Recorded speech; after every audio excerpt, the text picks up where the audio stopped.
अस्सलाम वालेकुम स्टूडेंट। आज हमारी फार्माकोलॉजी की क्लास है और आज हम 2 ड्रग्स लास्ट पढ़ेंगे जो हमने पिछली वीक स्टार्ट किया था। एंग्जाइटी एंड हिप्नोटिक ड्रग्स, यानी जो हम एंग्जाइटी के लिए यूज़ करते हैं, बेचैनी के लिए और नींद के लिए। इसके 2 ड्रग्स आज हम पढ़ के फिर इंशाल्लाह नेक्स्ट क्लास में हम एंटी डिप्रेशन स्टार्ट करेंगे। एक ड्रग्स हमारे पास है बारबिचुरेट्स, जिसका मैंने आपको बताया था कि इसकी जो ब्रांड नेम है वो आपके पास ना मार्केट में जो आती है वो आती है फेनबार्बिटोन के नाम से आती है। फेनबार्बिटोन के नाम से इसकी टेबलेट आती है। बारबिचुरेट्स का मैकेनिज्म क्या है? The sedative hypnotic action of barbiturate is due to their interaction with GABA receptor which enhance GABAergic transmission. इसका मैकेनिज्म ऑफ एक्शन बिल्कुल बेंजोडाइज़ेपिन की तरह है। ये भी गाबा रिसेप्टर के साथ अटैच होकर गाबा न्यूरोट्रांसमीटर की रिलीज़ को इंक्रीज़ करता है।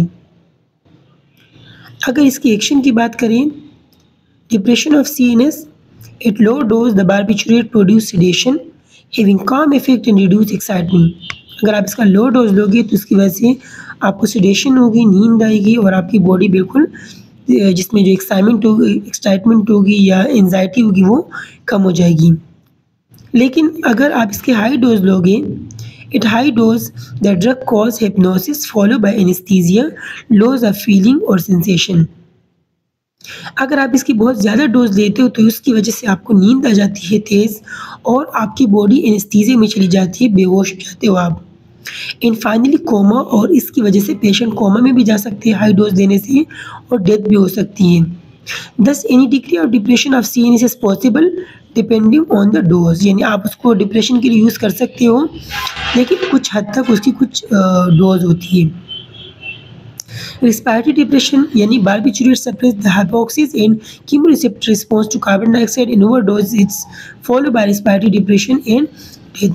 अगर आप इसकी ज़्यादा डोज लेते हो तो उसकी वजह से आपकी रिस्पायरेटरी के अंदर ही प्रॉब्लम करेगा, आपको सांस लेने में मसला होगा और आपकी डेथ हो सकती है इसकी वजह से, क्योंकि ये जो इसके अंदर कीमो रिसेप्टर्स है, केमिकल है जो कार्बन डाइऑक्साइड के ऊपर रिस्पॉन्स करता है। अगर बॉडी में कार्बन डाइऑक्साइड बढ़ जाए तो आप सांस तेज़ी के साथ लेते हो ताकि बॉडी को ऑक्सीजन मिल जाए, तो ये उस कीमो रिसेप्टर को सप्रेस कर देते, उसकी एक्टिविटी को रोक देता है।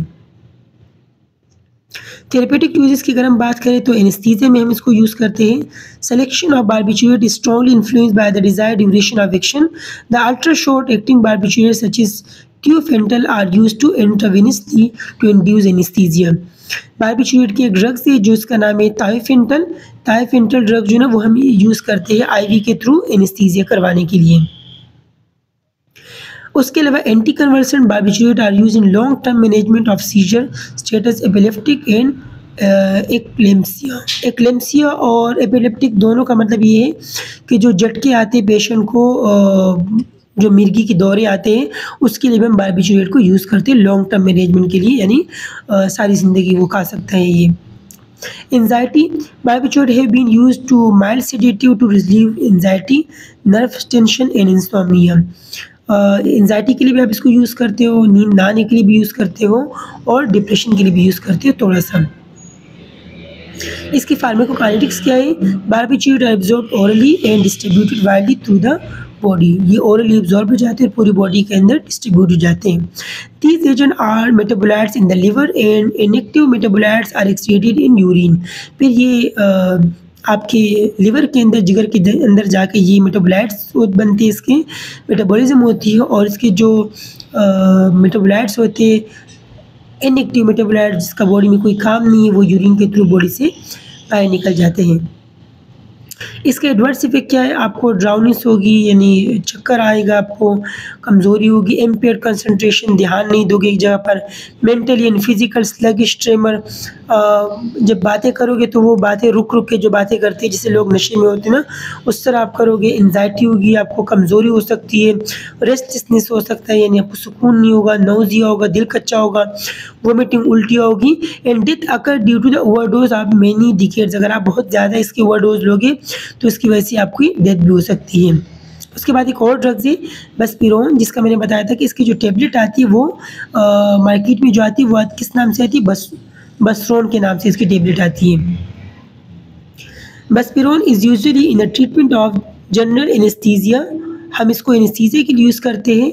एंजाइटी डिसऑर्डर के लिए buspirone lack the anticonvulsive in muscle relaxing property. अच्छा, बस्पिरोन के अंदर वो प्रॉपर्टी नहीं है कि आप इसको एपिलेप्सी में यूज़ करो, एपिलेप्सी में यूज़ नहीं होता और मसल रिलैक्सेशन के लिए यूज़ नहीं होता।